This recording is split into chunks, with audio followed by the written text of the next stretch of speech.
having a list has been transformative. When I think about the business that I had even only a short while ago, 3-4 years ago compared to today and what's possible. And so I wanted to talk about that. Like, what are the foundations of a list? I want to give you an example and a story of something that happened recently that was the benefit of having a list that I couldn't have experienced otherwise.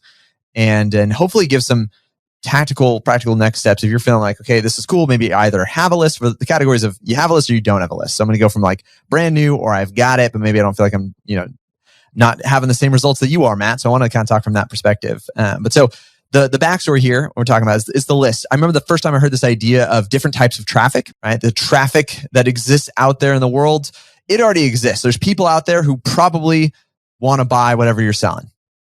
They already exist. It's not about trying to create them. It's about getting in front of them.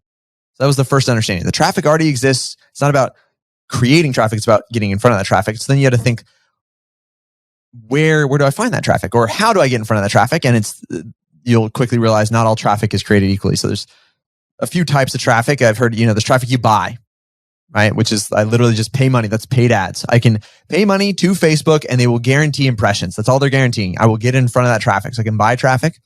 Obviously, we could talk the upsides, downsides of that. There's traffic you could borrow. And I would think of this, like borrowed traffic is a lot of social media, right? Is really borrowed traffic. Honestly, like right now, if you're listening to this on the podcast, you are borrowed traffic. You are hearing this because the platform, the distribution platform has decided to let me distribute this to you. A good illustration of the change over here is Facebook groups. Just a few years ago, felt like an incredible platform for traffic. It was organic. I could herd my ideal prospects into a Facebook group and I could post something and they would see it. Facebook would prioritize, they're in my group. Therefore, when I post something without having to pay a dime, I can get in front of them. That's borrowed traffic. How do I know it's borrowed traffic? Because Facebook changes their mind. And now all of a sudden, like we measure this every single week and I get about a 10% reach, if that, like at most. That means you've got, if you got 5,000 people in a Facebook group, you're going to reach about 500 folks.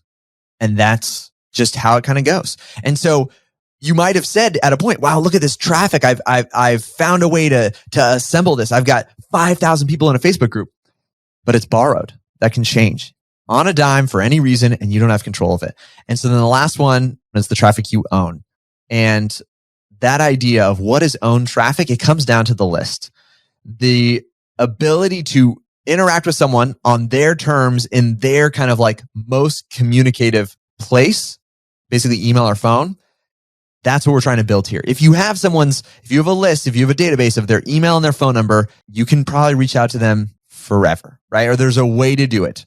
And you could ensure that it gets there, right? Because even like paid traffic, the stuff you buy, they can change the price. I'm paying for it every time, right? What it cost me to reach 1,000 people was very different 5 years ago than it is today, right? Same thing with the borrowed traffic.